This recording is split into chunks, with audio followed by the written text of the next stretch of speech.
आसान है। Good morning students, कैसे उम्मीद करता हूँ आप सभी अच्छे होंगे। प्यारे बच्चों, सपने वो नहीं होते जो आप सोते हुए देखते हो, बल्कि सपने वो होते जो आपको सोने नहीं देते।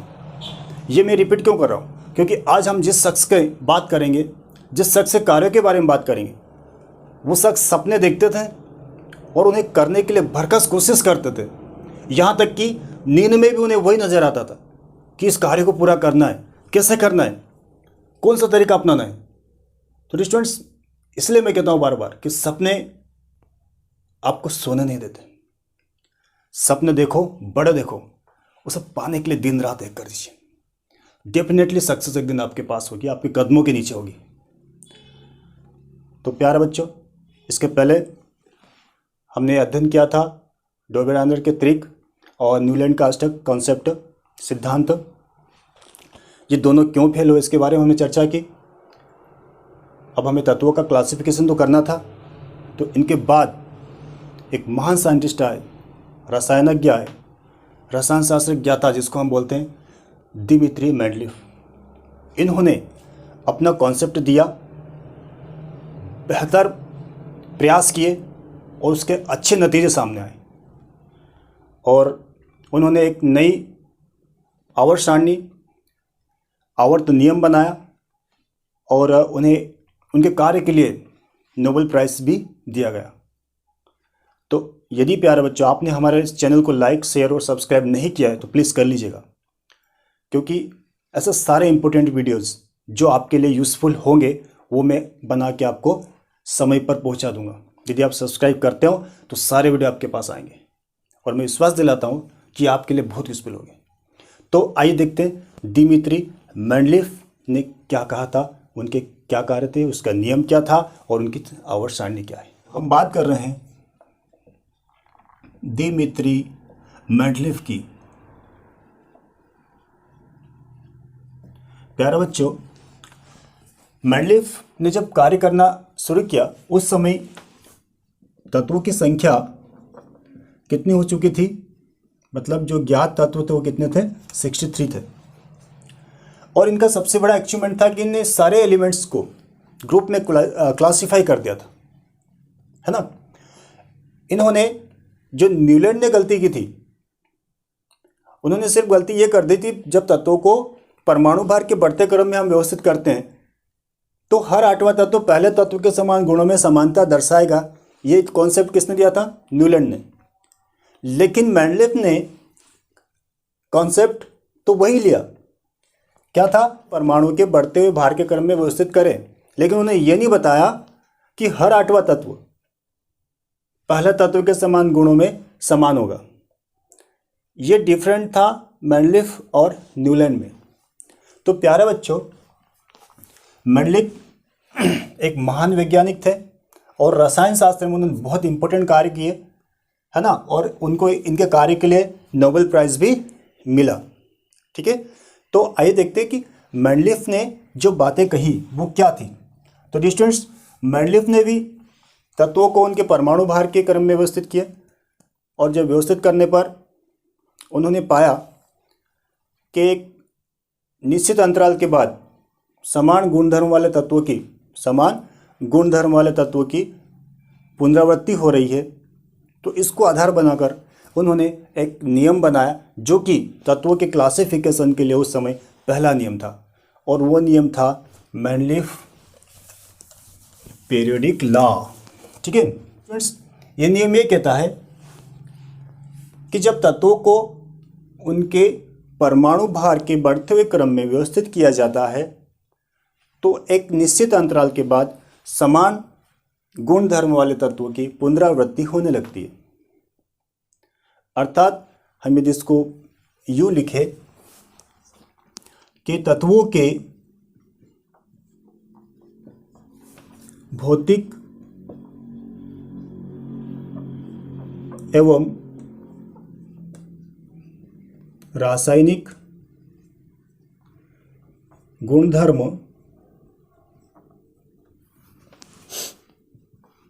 उनके परमाणु द्रव्यमान के आवर्त फलन होते हैं। ठीक है, तत्वों के भौतिक एवं रासायनिक गुणधर्म उनके परमाणु द्रव्यमान के आवर्त फलन होते हैं। ये नियम दिया था मेंडलीफ ने, और इसी नियम को हम बोलते हैं मेंडलीफ का आवर्त नियम। इसका तात्पर्य ये होता, अर्थ ये होता है कि जब तत्वों को उनके परमाणु भार के बढ़ते हुए क्रम में रखा जाता है तो एक निश्चित अंतराल के बाद समान गुणधर्म वाले तत्वों की पुनरावृत्ति होने लगती है। इसे मेंडलीफ का आवर्त नियम कहते हैं। क्या कहते हैं? आवर्त नियम कहते हैं। और डियर स्टूडेंट्स, इस नियम का उपयोग करके मेंडलीफ ने एक तालिका बनाई, आवर्त सारणी बनाई, जिसे हम बोलेंगे मेंडलीफ की आवर्त सारणी। और आइए आप देखते हैं कि मेंडलीफ की आवर्त सारणी क्या है। ठीक है, तो डियर स्टूडेंट्स, यहाँ पर आपके सामने है मेंडलीफ की आवर्त सारणी।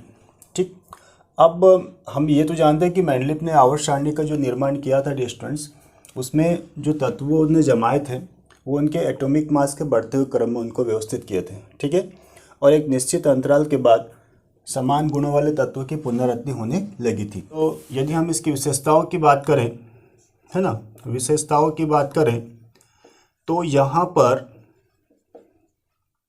विशेषताएं या फीचर की बात करें हम, तो डियर स्टूडेंट्स, मेंडलीफ ने आवर्त तालिका को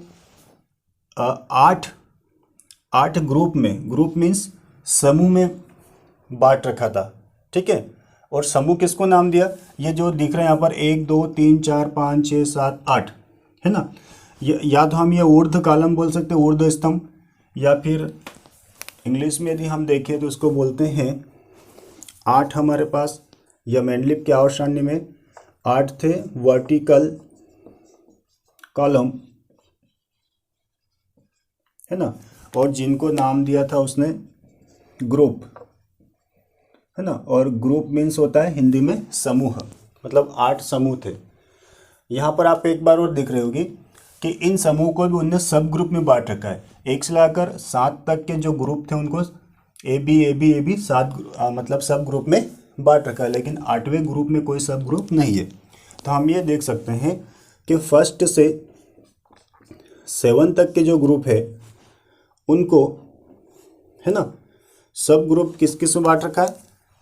ए और बी में बांट रखा है। ठीक, कौन से ग्रुप में? सब ग्रुप में, मतलब उप समूह में, है ना। लेकिन 8वां जो ग्रुप है हमारे पास में, 8वां समूह है, उसमें कोई भी सब ग्रुप नहीं है। तो हम यहाँ लिख सकते हैं 9 सब ग्रुप। ठीक है, अब इस प्रकार बांटने का तात्पर्य क्या था? तो डियर स्टूडेंट्स, यहाँ पर हम देखेंगे कि हर एक समूह या जब हम ग्रुप की बात करेंगे तो जिस ग्रुप में जो एलिमेंट आ रहे हैं उन सब की प्रॉपर्टीज़, है ना, उन सब की प्रॉपर्टीज़ क्या होगी? सेम होगी। प्रॉपर्टीज़ भी सेम होगी और सब ग्रुप की प्रॉपर्टीज़, है ना, सेम होगी। और इस ग्रुप के जितने भी एलिमेंट हैं यहाँ पर, मतलब ये फर्स्ट की सेम ग्रुप, मतलब फर्स्ट ग्रुप की यदि हम बात करें तो इन सारे एलिमेंट्स की जो वैलेंसी होगी वो भी क्या होगी? सेम होगी। कि ये फर्स्ट ग्रुप की यदि हम बात करें तो इन सब की वैलेंसी होगी 1। कितनी होगी? 1 होगी। याद है वैलेंसी कैसे निकालते हैं? यदि आउटर मोस्ट सेल में 1 इलेक्ट्रॉन होता है, सेल में कितने इलेक्ट्रॉन हो? 1 इलेक्ट्रॉन हो, तो उसकी वैलेंसी हम निकालते थे 1। तो यहाँ पर इन सारे एलिमेंट की वैलेंसी कितनी होती है? 1 होती है। ठीक है, उसके बाद ये सेकेंड ग्रुप की बात करें तो सेकेंड ग्रुप में भी इनकी सारी प्रॉपर्टीज एक जैसे होगी। बेरियम मैग्नीशियम के समान गुण दर्शाएगा, है ना। ये सब ग्रुप ए की बात करें तो सारे कैरेक्टर इनके एक जैसे होंगे। सब ग्रुप बी की बात करें, जिंक, कैडमियम, मरकरी, इनकी प्रॉपर्टीज एक जैसी होगी। और इस पूरे ग्रुप के बाद इनकी वैलेंसी की बात करें तो इनकी वैलेंसी हमने देखा था, सेकेंड ग्रुप की वैलेंसी होती है 2। तो सारे एलिमेंट कौन सी वैलेंसी दर्शाएंगे? है ना, कौन सी दर्शाएंगे? सेकेंड। ठीक, वैलेंसी वाला चैप्टर हम पढ़ चुके हैं ना, कैसे निकालते हैं। थर्ड की बात करें, है ना, तो ये थर्ड ग्रुप के जितने भी एलिमेंट होंगे उसकी यदि हम वैलेंसी की बात करेंगे तो इनकी वैलेंसी होगी 3। फोर्थ की बात करेंगे कार्बन, सिलिकॉन वगैरह की, तो इसकी वैलेंसी होगी 4, है ना। अब बात करते हैं फिफ्थ ग्रुप की। आप ये बताइए कि फिफ्थ ग्रुप की वैलेंसी कितनी होगी। तो हमने क्या कहा था कि जिसके आउटर मोस्ट शेल में 1 2 3 4 इलेक्ट्रॉन होते हैं तो उनकी वैलेंसी उतनी ही होती है जितने इलेक्ट्रॉन होते हैं आउटर मोस्ट शेल में। लेकिन यदि 5 6 7 और 8 की बात करें तो फिर हम 8 में से घटाते थे। तो इसके आउटर मोस्ट शेल में 5 इलेक्ट्रॉन होते हैं तो 5 को घटाएंगे तो वैलेंस हो जाएगी 3, इसमें 6 घटाएंगे तो वैलेंसी 2, इसमें 7 तो वैलेंसी 1। ओके, तो लेकिन आप देखिए इस प्रकार 36 पंक्तियाँ कितनी है, 1 2 3 4 5 6 7, इस प्रकार से हम चलें तो ये इसमें क्या थी 7, इनको हम क्या बोलते हैं, हॉरिजॉन्टल रो। क्या बोलते हैं, हॉरिजॉन्टल रोज। कितनी है ये, 7 है। और इसको हम बोलते हैं पीरियड। क्या बोलते हैं, पीरियड। पीरियड मीन्स हिंदी में यदि बात करें तो इसको बोलते हैं आवर्त। क्या बोलते हैं, आवर्त। कितने आवर्त है इसमें, 7 आवर्त है, 1 2 3 4 5 6 7। ठीक है, तो मेंडलेव की जो पीरियोडिक टेबल है इसमें आवर्त कितने हो गए, 7 हो गए। आवर्त से तात्पर्य होता है कि 36 पंक्तियाँ, हिंदी में बोलते हैं 36 पंक्तियाँ, कितनी, 7 है, और इनको नाम दिया आवर्त। अब इन आवर्तों की क्या मतलब विशेषता है डियर स्टूडेंट्स। तो आवर्त की हम बात करेंगे तो इस पीरियोडिक टेबल में जैसे लेफ्ट से राइट की तरफ हम जाते हैं, किसी भी पीरियड में लेफ्ट से राइट की तरफ हम जाएंगे तो इसमें एक चेंज होगा। वो चेंज होगा कि यदि लेफ्ट टू हम राइट जाते हैं तो इनमें मेटल से नॉन मेटल, मेटल से नॉन मेटल कैरेक्टर बढ़ता जाता है। मीन्स ये लेफ्ट से राइट की ओर जाएंगे तो लेफ्ट में धातु प्राप्त होगी, लेकिन राइट की तरफ हम आगे बढ़ेंगे तो हमें अधातु प्राप्त होगी। मीन्स धात्विक गुण कम होता जाएगा और अधात्विक गुण बढ़ता हुआ जाएगा। ठीक है, तो ये पीरियड की मतलब हम कह सकते हैं कि कैरेक्टर था या फिर इसकी विशेषता थी। तो बात समझ आ गई कि मेंडलेव की आवर्त सारणी में 8 ग्रुप या समूह होते हैं और 1 से लेकर 7 तक को हमने सब ग्रुप में बांट रखा है और बी में। 8वें में कोई सब ग्रुप नहीं है। ठीक है, प्रत्येक ग्रुप के जितने भी एलिमेंट होते हैं उनकी प्रॉपर्टीज वैलेंसी सेम होगी, सब ग्रुप की प्रॉपर्टीज सेम होगी। ठीक है, उसके बाद में हॉरिजॉन्टल रो कितने 7 हैं, उनको हमने आवर्त नाम दिया है। ठीक, आवर्त में लेफ्ट टू राइट जाने पर अधात्विक गुण बढ़ता जाता है। मीन्स शुरुआत में हमें धातु प्राप्त होगी और उधर की तरफ हम जाएंगे राइट की तरफ तो हमें अधातु प्राप्त होगी। तो ये है उसकी पीरियड की विशेषताएं। और डियर स्टूडेंट्स, हम ये बता दें आपको कि मेंडलेव ने जब पीरियोडिक टेबल बनाई थी उस समय आदर्श गैस मीन्स आइडियल गैसेस का पता उस समय नहीं चल पाया था। ठीक है डियर स्टूडेंट्स, अब हम बात करते हैं कि इसके गुण या मेरिट्स क्या क्या थे। देखिए मेरिट्स की जब बात करें स्टूडेंट्स, मेरिट्स मीन्स होता है कैरेक्टर या गुण, है ना। तो इनका सबसे बड़ा सक्सेस ये था कि जब मेंडलीव ने पीरियोडिक टेबल बनाई तो उस समय जितने एलिमेंट ज्ञात थे, है ना, तो उन सब एलिमेंट को इन्होंने ग्रुप में क्लासिफाई कर दिया था। मतलब सारे एलिमेंट्स को समूह में बांट दिए थे। तो पहला जैसे कि फर्स्ट ग्रुप में, सेकंड, थर्ड, फोर्थ, ऐसा सबके ग्रुप बना दिए थे। ये सबसे बड़ा अचीवमेंट था मेंडलीव का। तो हम यहाँ पर एक फर्स्ट की बात करें तो क्या लिख सकते हैं कि सारे तत्वों को अपनी आवर्त तालिका में कुछ गैप छोड़ रखे थे, रिक्त स्थान। देखिए यहाँ पर ये रिक्त स्थान है, ये गैप है, यहाँ पर गैप है। ठीक है, अब हम ये जानते हैं कि मेंडलीव ने जो पीरियोडिक टेबल बनाई थी वो तत्वों के परमाणु भार के बढ़ते क्रम में बनाई थी, है ना। मतलब सबसे पहले कम एटॉमिक मास वाले एलिमेंट, उसके बाद में परमाणु भार जैसे जैसे बढ़ते गए तत्वों को वो व्यवस्थित करते गए। लेकिन हुआ क्या कि यहाँ पर रिक्त स्थान भी छोड़ दिए तुमने, है ना। मतलब जो तत्व ज्ञात नहीं थे उस समय, रिक्त स्थान छोड़े गए, है ना।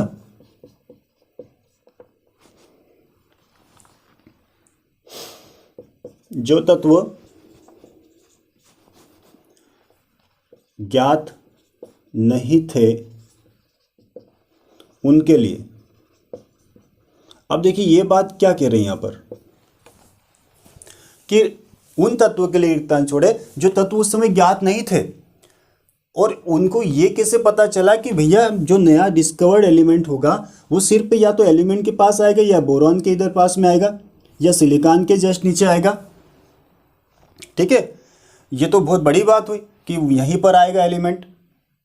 और एक बात न्यूलैंड के फेलियर का राज क्या था? न्यूलैंड के फेलियर की जो कहानी थी वो ये थी कि उन्होंने ये मान लिया था कि उस समय सिर्फ 56 एलिमेंट हैं और उन्होंने सबको व्यवस्थित कर दिए थे, लेकिन ऐसा हुआ नहीं।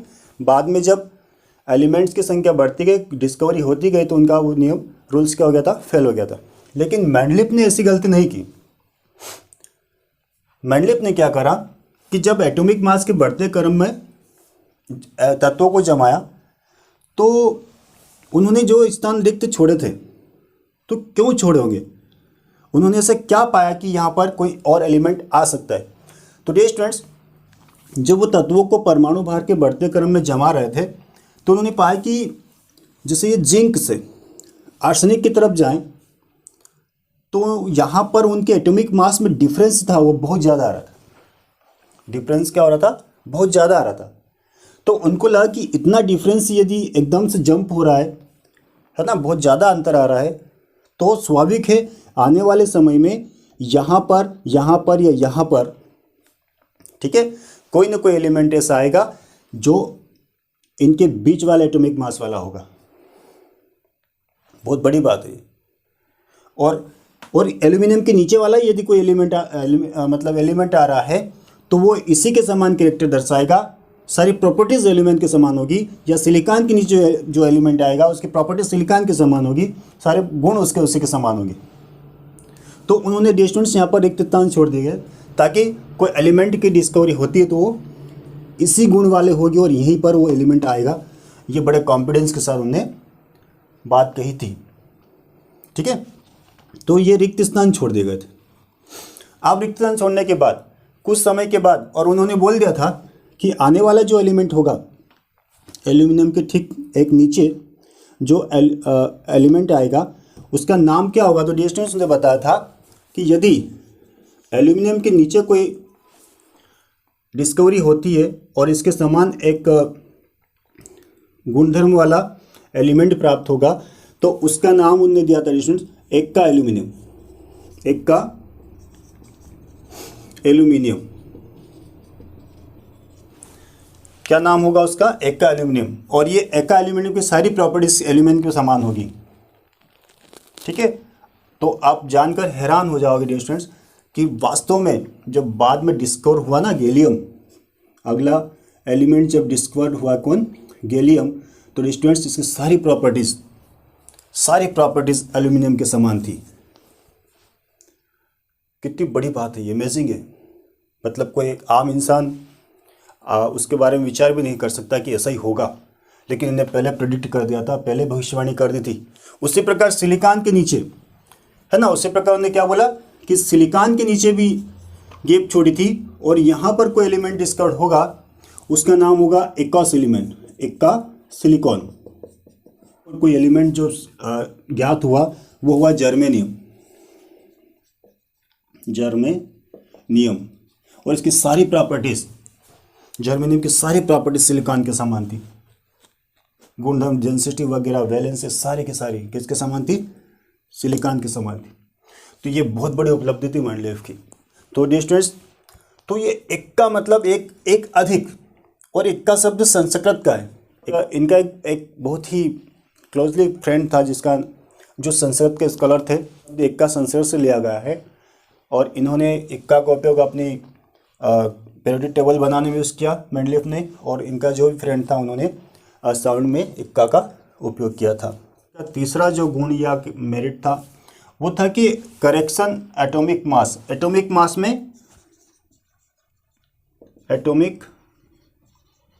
मास में करेक्शन मीन्स पहले जब एलिमेंट ज्ञात थे तो ये पाया जाता था कि जो प्लेटिनम है है ना, प्लेटिनम और हम गोल्ड की बात करें, प्लेटिनम एंड गोल्ड, तो पहले ये पता था कि प्लेटिनियम गोल्ड से ज़्यादा हैवी तत्व है, मतलब प्लेटिनम का एटॉमिक मास ज़्यादा है किससे, गोल्ड से। लेकिन जब इन्होंने आवर्त तालिका व्यवस्थित की तो पाया कि प्लेटिनम गोल्ड से हल्का होता है। इसलिए देखिए आप प्लेटिनम को पहले रखा है और गोल्ड को बाद में रखा है।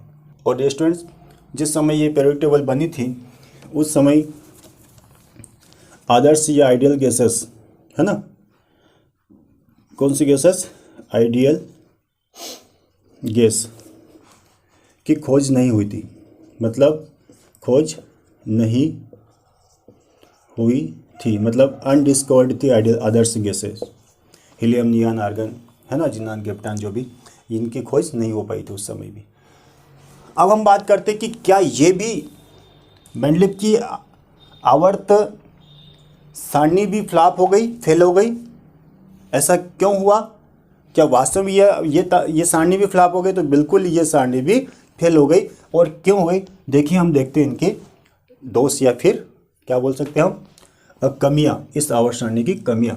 ठीक है स्टूडेंट्स, पहला कारण था इसमें, है ना, फ्लॉप होने का, वो ये था कि मेंडलीव ने अपनी पीरियोडिक टेबल में असमान गुण वाले तत्वों को एक ही ग्रुप में रख दिए थे, है ना।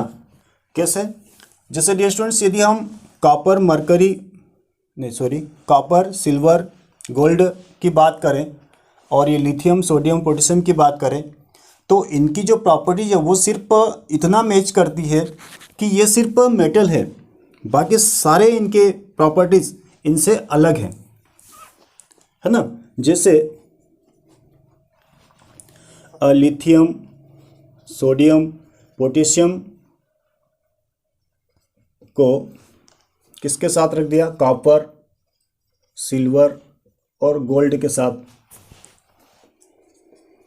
रखा है, जो कि ये मेटल के अतिरिक्त इनकी प्रॉपर्टीज सारी डिफरेंस है। एक तो ये फेलियर का मेन कारण था, और दूसरा कारण था स्टूडेंट्स कि मेंडलीव की जो आवर्त सारणी बनी थी वो एटॉमिक मास के बढ़ते क्रम में इस सारणी का निर्माण किया गया था, लेकिन यहाँ पर जो आइसोटोप, आइसोबार, आइसोटोन क्या होते हैं, इसका वीडियो मैं आपको पहले बना चुका हूँ, चाहे तो आप देख लीजिएगा। आइसोटोप को कोई स्थान नहीं दिया गया था। आइसोटोप से तात्पर्य होता है डियर स्टूडेंट्स कि यहाँ पर जैसे हाइड्रोजन है ना, हम ऑक्सीजन की बात करें तो जब किसी एक ही तत्व के जो परमाणु क्रमांक, एटॉमिक नंबर तो सेम हो लेकिन एटॉमिक मास भिन्न भिन्न होते हैं, तो वो तत्व क्या कहलाते हैं, एक दूसरे के आइसोटोप्स कहलाते हैं। तो यहाँ पर आइसोटोप्स को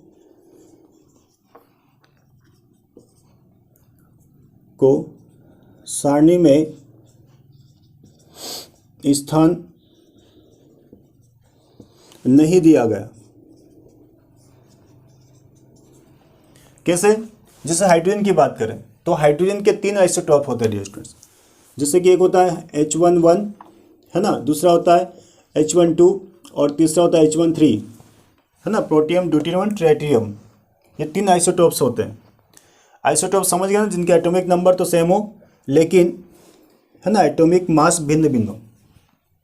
अब जब ये सारणी बनी थी ये एटॉमिक मास पर डिपेंड करती थी कि एटॉमिक मास के बढ़ते क्रम में तत्वों को व्यवस्थित किया था, लेकिन हाइड्रोजन को एक ही स्थान पर रख दिया, लेकिन इनके एटॉमिक मास थे वो भिन्न भिन्न होते थे, H1, H2 और H3 के।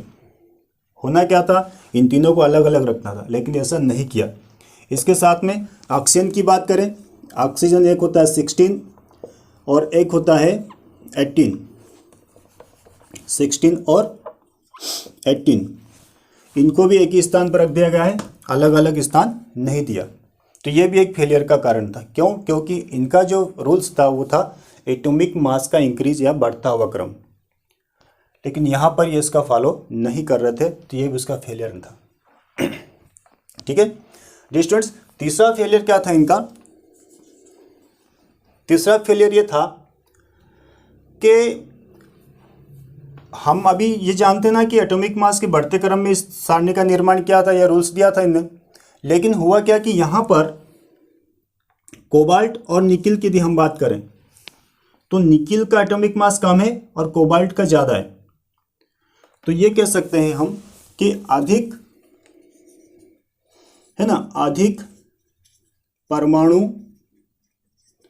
भार या द्रव्यमान वाले तत्वों को पहले रख दिया गया। ठीक है, अधिक परमाणु भार वाले तत्वों को पहले रख दिया गया। जैसे कोबाल्ट का एटॉमिक मास निकिल से ज़्यादा होता है, होना क्या था, निकिल पहले होना तो कोबाल्ट बाद में होना था, है ना। उसी प्रकार से यहाँ पर टेलुरियम और आयोडीन की बात करें तो आयोडीन का एटॉमिक मास कम होता है और टेलुरियम का ज़्यादा होता है, तो इसको बाद में होना था। तो एक ये भी इनमें मतलब एक मिस्टेक थी कि जब एटॉमिक मास के बढ़ते क्रम में हम का निर्माण कर रहे तो आयोडीन पहले आना था और टेलुरियम बाद में आना था। तो ये भी एक फेलियर का बहुत बड़ा कारण था। नेक्स्ट हम जब इनकी बात करें, अगली जो कमी रह गई थी उसकी बात करें तो स्टूडेंट्स, हाइड्रोजन की स्थिति निश्चित नहीं थी, है ना। हाइड्रोजन की जो पोजीशन थी वो निश्चित नहीं थी। तो ये तमाम वो कारण थे स्टूडेंट्स जिसके कारण मेंडलीफ की आवर्त सारणी और ये नियम इनका जो था मेंडलीफ का पीरियोडिक लॉ वो भी फेल हो गया। अब ये देखना है कि आने वाला कौन व्यक्ति है जो, तीन तो हो गए ना, डोबेलाइनर हो गया, न्यूलैंड हो गया और मेंडलीफ हो गया। तो क्या अगला कोई था? और बिल्कुल था। अगले वीडियो में देखिए।